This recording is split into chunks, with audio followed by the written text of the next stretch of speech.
नमस्कार, न्यूज़ 7 हिमाचल देख रहे हैं आप। इन दिनों हिमाचल प्रदेश में पंचायती राज चुनाव को लेकर सरगर्मियां तेज़ हैं और प्रत्याशी जो हैं लोगों के बीच में जा रहे हैं, जनसंवाद कर रहे हैं, लोगों की समस्याओं को जान रहे हैं और उसका समाधान करने की बातें भी कर रहे हैं। आज हम बात कर रहे हैं ठियोग विधानसभा क्षेत्र के अंतर्गत आने वाले ज़िला शिमला के जो वार्ड यहाँ पर 3 पड़ते हैं ठियोग, और बात करेंगे हम टियाली वार्ड की। हमारे साथ एक ऐसे प्रत्याशी हैं जिनसे हम रूबरू होना चाहते हैं और लोग भी उनसे रूबरू होना चाहते हैं। हमारे साथ है अधिवक्ता हिमाचल प्रदेश उच्च न्यायालय सरिता वर्मा। आपका बहुत बहुत स्वागत है हमारे इस कार्यक्रम में। सबसे पहले तो मैं आपके चैनल का बहुत बहुत धन्यवाद करना चाहूँगी और आपके चैनल के माध्यम से जो लोग मुझसे जुड़ रहे हैं, मुझे देख रहे हैं, उनको मेरा नमस्कार। सीता जी, पंचायती राज चुनाव है, हालांकि बहुत से लोग आपको जानते भी होंगे, लेकिन बहुत से लोग ऐसे भी होंगे जो आपसे परिचित नहीं होंगे। जी। मैं चाहता हूं कि आप अपना परिचय दें और अपने बारे में थोड़ा सा बताएं कि आप अभी तक का सफ़र जो है, आज आप जिला परिषद में प्रत्याशी के तौर पर उभर कर सामने आई हैं। थोड़ा सा परिचय अपने बारे में दें, आप कहाँ की रहने वाली हैं और अभी तक का सफ़र आपका यहाँ तक का कैसा रहा? जी, मैं सरिता वर्मा, जैसे कि आपने बोला कि मैं पेशे से एक अधिवक्ता हूँ। पिछले 15 साल से मैं प्रैक्टिस में हूँ और मूलतः मैं ठियोग निवासी हूँ। गांव मेरा गजेड़ी है। मेरे फादर लेट हीरा सिंह वर्मा, मैं उनकी सबसे बड़ी पुत्री हूँ और मैं पिछले 15 सालों से एक अधिवक्ता के नाते एक कार्यकर्ता के रूप में भी कार्य कर रही हूँ। 2014 में मैं अधिवक्ता परिषद में जुड़ी। उसके बाद 2015 में मैं भारतीय जनता युवा मोर्चा प्रदेश कार्यकारिणी सदस्य के रूप में मैंने अपना काम किया। 2 बार मैं प्रदेश कार्यकारिणी सदस्य रही युवा मोर्चा में और उसके बाद मैंने 2016 में दुर्गा वाहिनी से प्रथम वर्षीय शिक्षा ग्रहण की। उसके बाद मैं 2022 में विधानसभा चुनावों के बाद जिला सचिव के पद पे भी रही हूँ और वर्तमान में मैं प्रदेश महिला मोर्चा मीडिया संयोजक के नाम के पद पे विराजमान है। तो जैसे आपकी स्कूली शिक्षा हुई, भारतीय जनता पार्टी के साथ कैसे संबंध रहे हैं आप? क्यों आप भारतीय जनता पार्टी ज्वाइन किया, कब ज्वाइन किया और क्या वो वजह थी जो आपको लगा कि भारतीय जनता पार्टी को ज्वाइन करना है? मैं शुरू से सुषमा स्वराज जी को बहुत सुनती आई हूँ और मेरे लिए वो एक रोल मॉडल की तरह ही रही हैं और एक महिला के नाते मैं उनसे बहुत ज़्यादा इंस्पायर रही। और 2014 में एक अधिवक्ता परिषद में मतलब एक सदस्य के रूप में मैं जुड़ी और वहाँ से मेरा सफ़र राजनीतिक शुरू हुआ। उसके बाद युवा मोर्चा में मैं प्रदेश कार्यकारिणी सदस्य के रूप में जुड़ी।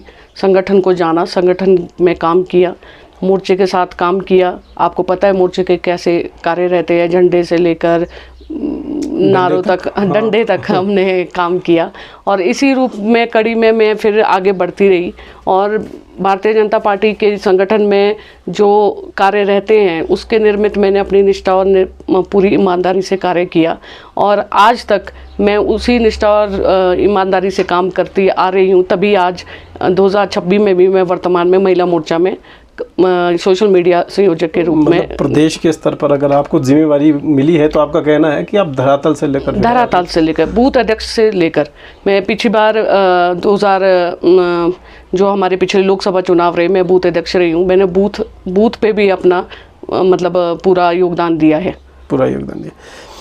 पंचायती राज चुनाव जो है बिल्कुल सर पर है और कैसे जो है चुनाव लड़ने का मन बना है आपका? सीट आरक्षित हुई, क्या पहले से कुछ दिमाग में चल रहा था कि कभी मौका मिलेगा तो सरिता वर्मा चुनावी मैदान में जाएगी, जैसे और भी महिलाएं जो अगर हम बात करें तो पूरे प्रदेश भर में चुनाव लड़ने के लिए आते हैं, आपके मन में भी ऐसा कुछ चल रहा होगा? आपको जैसे पता है कि 73 जो संविधान अधिनियम 1992 में 33% आरक्षण जो महिलाओं को मिला, जो कि पारित 1993 में हुआ, उसमें लोकतांत्रिक जो हम लोगों को एक महिला के नाते आपको पता है भागीदारी सुनिश्चित करने का मौका मिला। उसी संदर्भ में मैं भी इस चुनाव को लड़ने के लिए बहुत पहले से तैयारी कर रही थी कि जब भी सीट आरक्षित होगी, जिला परिषद की होगी, तो मैं डेफिनेटली एज ए प्रत्याशी उसमें उतरूंगी चुनाव में। मतलब पहले से आपने मन बना लिया था? जी। लोकसभा की बात करेंगे हम, विधानसभा की बात करेंगे, पंचायती राज चुनाव की बात करें, लगातार आप लोगों के बीच में जाती रही है जी।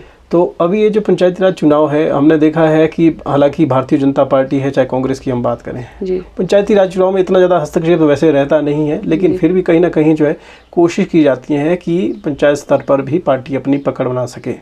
तो अभी जो चुनाव में प्रत्याशी, अगर हम टियाली वार्ड की बात करें, 6 प्रत्याशी हैं और भारतीय जनता पार्टी की तरफ से अधिकृत जो पार्टी ने जो टिकट, हम टिकट तो नहीं कह सकते क्योंकि चुनाव सिंबल पर तो ये लड़ नहीं रहे हैं पार्टी, लेकिन एक अधिकृत लिस्ट जो निकाली गई थी, तो क्या आपने आवेदन नहीं किया था उसमें कि आपको दरकिनार किया गया? जैसे कि मैंने आपको बताया कि मैं संगठन से जुड़ी हुई हूँ और सदैव मैं संगठन की प्रक्रिया को अपनाती आई हूँ और इसी संदर्भ में एक प्रक्रिया रखी गई थी, एक कमेटी का गठन किया गया था और जिस तरह की जानकारी मुझे दी गई, मेरे वरिष्ठ हैं संगठन में, मैंने उनसे बातचीत की। उन्होंने कहा कि आप आवेदन दीजिए लिखित रूप में, एक प्रत्याशी अगर आप लड़ना चाहती हैं तो उस प्रक्रिया को पूरी कीजिए और मैंने पूरी तरह से उस प्रक्रिया का पालन किया है। मैंने आवेदन दिया है अपने मंडल में, मैं ठेयोग मंडल से आती हूँ, मैं ठेयोग मंडल में मैंने एज ए कार्यकर्ता हमेशा काम किया है, तो मेरा मंडल ठेयोग आता है, तो मैंने वहाँ पे आवेदन दिया। तो क्या लगता है, जैसे वो लिस्ट निकली उसके बाद आपका नाम जो है उसमें गायब था और हमने देखा कि आप चुनाव लड़ने का मन तो आपने पहले भी बना लिया था जैसा आप कह रही हैं, क्या लोगों बीच में जाना भी शुरू हो गया था? और जब ये लिस्ट निकली उसके बाद क्या आपको थोड़ा सा शौक लगा या थोड़ा दुख हुआ? जैसे आप पहले भी कहते आए हैं कि जिला परिषद हो, चाहे आपका प्रधानी हो, चाहे बीडीसी हो या जो और ग्राम पंचायत लेवल पे मेंबर हो, ये जो प्रक्रिया रहती है वो किसी चुनाव चिन्ह पे नहीं रहती है।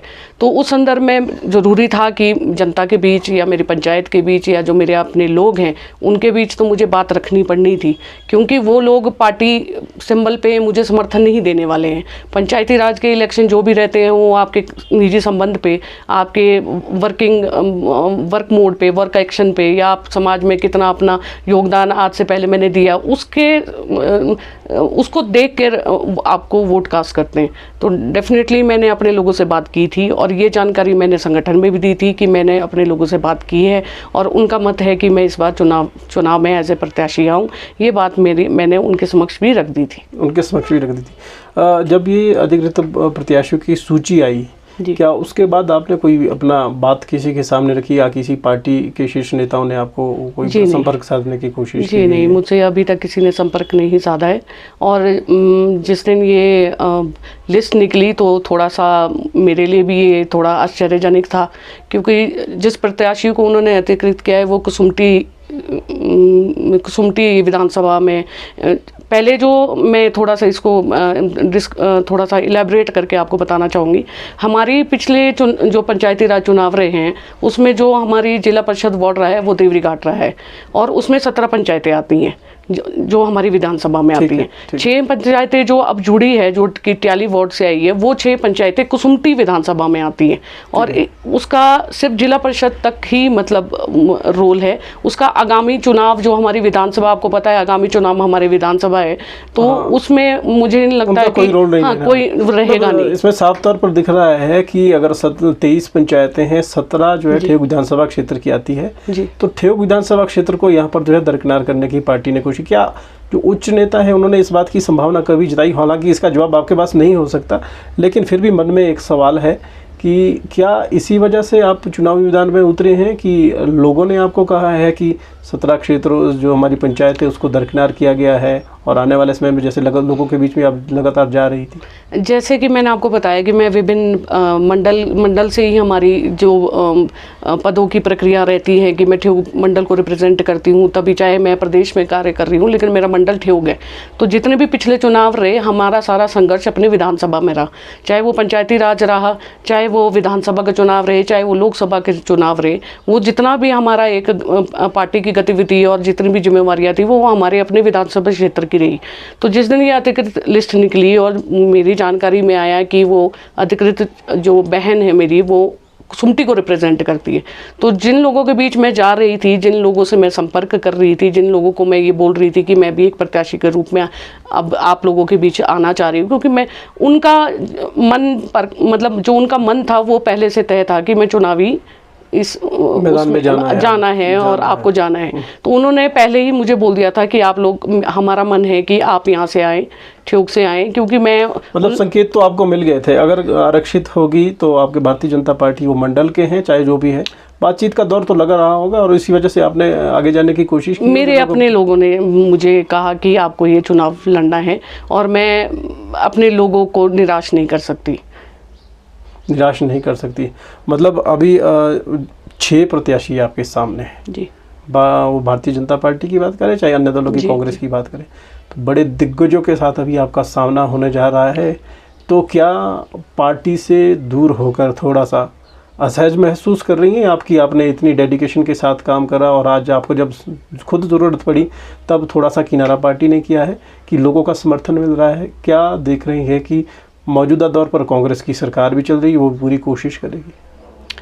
जैसे कि मैं जिला परिषद प्रत्याशी के रूप में मतलब चुनाव लड़ रही हूँ, तो आपको मैंने जैसे बोला कि पंचायती राज चुनाव पहले किसी सिंबल पे नहीं होते थे और किसी सिंबल पे हो भी नहीं रहे हैं। ठीक है। तो मेरा जो इस चुनाव को लड़ने का, और जो आप कह रहे हैं कि पार्टी ने आपको अतिरिक्त दे, वो तो जवाब वही दे सकते हैं कि उन्होंने मुझे अतिरिक्त क्यों नहीं किया। लेकिन हाँ, ये ज़रूर है कि मैं चुनाव लड़ना चाहती हूँ, अपने लोगों के लिए चलना चाहती हूँ और अपने लोगों के लिए मैं कुछ राजनीतिक क्षेत्र में कहें या उन लोगों के लिए कुछ करने की इच्छा लेके इस चुनाव में खड़ी हूँ। चुनाव में खड़ी हैं आप, क्या लग रहा है एक महिला होने के नाते, जो आपका जिला परिषद वार्ड है या ठियोग विधानसभा समूचे क्षेत्र की आप बात करेंगे, समस्याएं महिलाओं की एक सी रहती है जी, और आप उच्च न्यायालय में अधिवक्ता भी हैं जी। किस तरह से महिलाओं की चुनौतियों को देखते हैं आज के दौर में? क्या महिलाओं की चुनौतियां हैं जिससे वो रूबरू होती है, और अगर आप जीती हैं, चुनावी मैदान पर जाती हैं, तो किस तरह की बातें हो रही हैं और क्या आपका विज़न है? मैं एक अधिवक्ता के नाते सबसे पहले तो महिलाओं को सशक्तिकरण करने का मेरा प्राथमिकता रहेगी कि वो कैसे सशक्त हो, कैसे उनको रोज़गार मिले। क्योंकि जब महिला सशक्त होती है, इंडिपेंडेंट होती है, फाइनेंशियली इंडिपेंडेंट होती है, तो वो डिसीज़न मेकर होती है। और उनको लीगल राइट से अवेयर करना कि उनका जो मतलब लीगल अधिकार हैं, उनसे मैं उन लोगों को जागरूक करना चाहती हूँ और उस क्षेत्र में भी मैं कार्य करूँगी। और सशक्त होने का मतलब है कि जो परिवार में जो एक आपकी माँ है, घर में एक, आपको पता है मेरे खुद सिंगल मदर हैं और उनसे ही मैं बहुत कुछ सीखी भी हूँ और आज जो भी हूँ उनकी बदौलत हूँ। वो एक सशक्त महिला। सशक्त का मतलब ये नहीं होता है कि बाहर जाके आप वर्किंग है।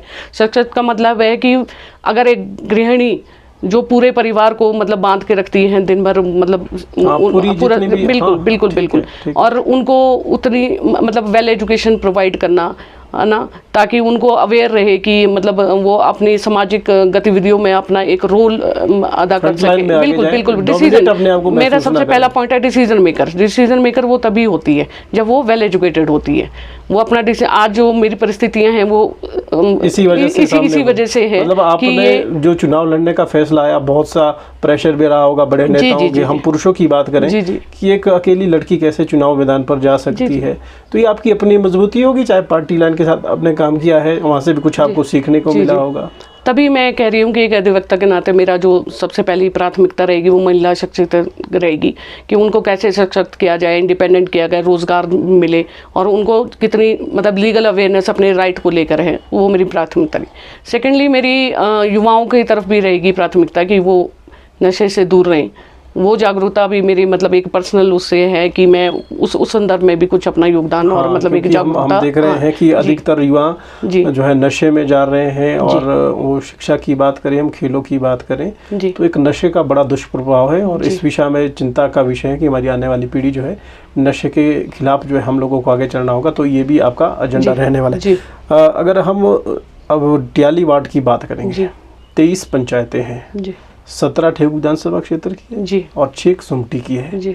तो किस तरीके से देख रहे हैं आपकी चुनावी प्रचार जो आपका रहने वाला है जी? अभी तक आपने ये जो कुछ शुरुआत की थी और अभी आगे चलने वाले समय में क्या आप समझ रहे, कैसी तैयारियां हैं? मैं लोगों के बीच मतलब मेरा जो आप कह रहे हैं प्रचार के, उससे मेरी अधिकतर यही तैयारी है कि मैं हर घर तक पहुंच पाऊं, लोगों के बीच जाऊं, उनके विचार सुनूं, वो क्या अपने प्रत्याशी से उम्मीद लगाते हैं कि कल को वो अगर उन्हें मतलब अगर मुझे जिता के जिताने का वो रखते हैं कि मैं उनके लिए क्या कर सकती हूँ। जैसे प्राथमिकता के तौर पे आपको पता है कि पंचायती राज में सड़कों का निर्माण रहता है अधिकतर, कि हर गांव तक मतलब सड़क पहुंचा सकूं। अगर कोई सड़कें ख़राब है तो उनको मेंटेनेंस के उससे मैं मतलब अपना काम कर पाऊँ। फिर सोलर लाइटें हर गांव तक मतलब आपको पता है कि वहाँ पे लगे। फिर स्वच्छ जल का है कि सब घर में मतलब अच्छा पानी, स्वच्छ पानी, साफ़ सुथरा पानी पहुँचे। हेल्थ फैसिलिटी के उससे भी मेरा रहेगा कि मतलब हेल्थ फैसिलिटी के उस पर भी मतलब मैं अपना ध्यान दूँ कि भाई थोड़ी होता ही है, आपको पता है डिस्पेंसरी या मतलब जो हमारी प्रेग्नेंट महिलाएं हैं उनको कोई सुविधा हेल्थ के उससे मैं मतलब ये चीज़ें मेरी प्राथमिकता के उस पर रहेगी। एज ए जिला परिषद उतरी हूँ। थोड़ा सा चुनावी प्रचार आपका थमा है, आपके मामा जी की डेथ हुई है, क्या हुआ है कि आने वाले समय में थोड़ी सी इसमें कुछ कमी रहेगी प्रचार में, क्योंकि आपको परिवार को भी समय देना है और चुनाव भी बिल्कुल नज़दीक है, तो जी थोड़ा सा जी ये तो मतलब बहुत असहनीय जो हुआ है। परसों ही मेरे मामा जी का असामयिक निधन हुआ है, तो वो 1-2 दिन का आपको पता है रहता है कि परिवार का साथ मुझे रहना पड़ेगा। जो भी प्रक्रियाएं हैं उसमें थोड़ा सा अपना योगदान एक परिवार के साथ, लेकिन इतना भी ज़रूर है कि टियाली वार्ड भी मेरे लिए अब एक परिवार ही बन गया है और एक मेरी जिम्मेवारी है। जब मैं पिछले कल मैंने नॉमिनेशन भरा और एक ऑफिशियल कैंडिडेट की तरह मैं प्रत्याशी के रूप में आई हूँ, तो वो जिम्मेवारी भी मतलब मेरे परिवार वालों को पता है कि मुझे निभानी है। जब मैं इस राह पे चल पड़ी हूँ तो वो कॉन्फिडेंस भी मुझे उन लोगों से ही मिलता है। तो 1-2 दिन के लिए तो ज़रूर मैं अपने परिवार के साथ इस दुख की घड़ी में रहूँगी, लेकिन उसके बाद मैं लोगों के पास फिर से आऊँगी। अपना दौरा मतलब जो मेरा रह गया है, जिस तरह से मैं अपना ये दौरा कर रही थी उसमें मैं फिर से उतरूँगी और डोर टू डोर जो मेरा चल रहा है कैंपेन, डोर टू डोर मैं जा रही हूँ और उनसे पूछ रही हूँ, उनके विचार सुन रही हूँ, वो मैं फिर से 1-2 दिन के बाद शुरू करूँगा। क्या लगता है जब भी कोई चुनाव आता है 5 साल तक लोग इंतज़ार करते हैं। पूर्व में देवरी घाट आपकी जिला परिषद रही, उसकी भी लोग बातें सुनाते हैं, आपने प्रचार किया है। डोर टू डोर जाना कितना मुश्किल हो जाता है और ग्रामीणों की समस्याएं जब आप देखते हैं दूर दराज के क्षेत्रों में जहाँ पर सड़कें भी नहीं है, खुद पैदल चल कर जाना। तो राजनीतिक परिप्रेक्ष्य से अगर आप राजनेता के तौर पर आगे जा रही हैं तो क्या संदेश आप लोगों को देना चाह रही हैं, क्या आप खुद फील कर रही हैं और धरातल पर उन समस्याओं को उतारना लगता है कि कैसे संभव हो पाएगा?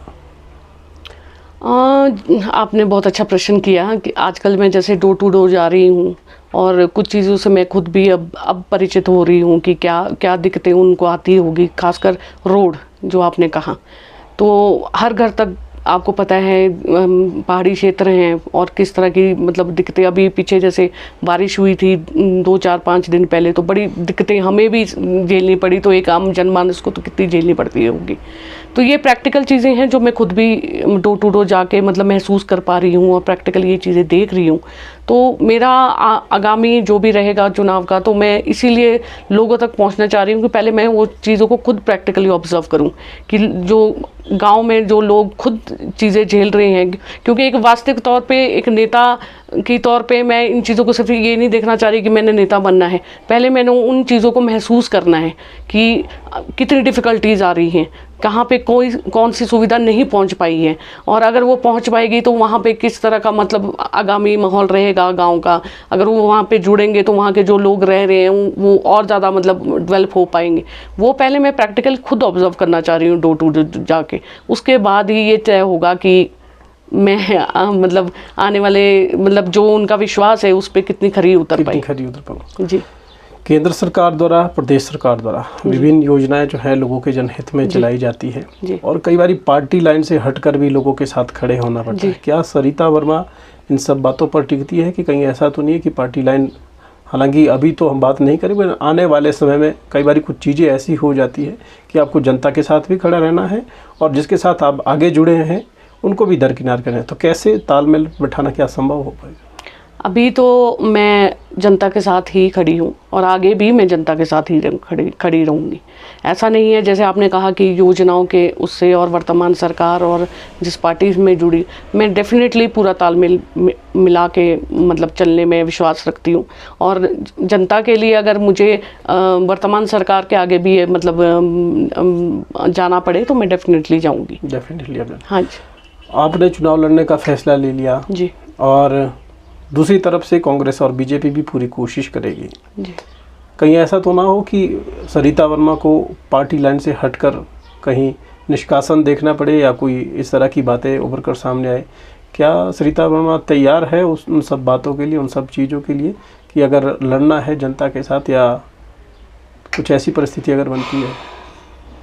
परिस्थितियाँ भिन्न ज़रूर हैं, लेकिन अब मैं जनता के दरबार में हूँ और अब जनता डिसाइड करेगी कि सरिता वर्मा उनकी उम्मीदों पे खरी उतर रही है, तो मैं जनता के साथ ही अपना मतलब मन बना के और दृढ़ता के साथ मैं उन्हीं के साथ खड़ी हूँ। उन्हीं के साथ खड़ी हूँ। जी। तो कुछ दिनों के बाद जो है चुनाव होने जा रहे हैं। अभी आपको क्या लगता है कि जितने भी प्रत्याशी लोगों के बीच में जाएं, लोगों को किस तरह से जागरूक होने की, अगर हम वोटर के तौर पर आपको देखें, अगर आप एक वोटर होते तो कैसे आप प्रत्याशी के तौर पर देखते कि आपका प्रत्याशी कैसा हो, और जब लोग आपसे इस बारे में उम्मीद जताते हैं तो आपका क्या मानना है?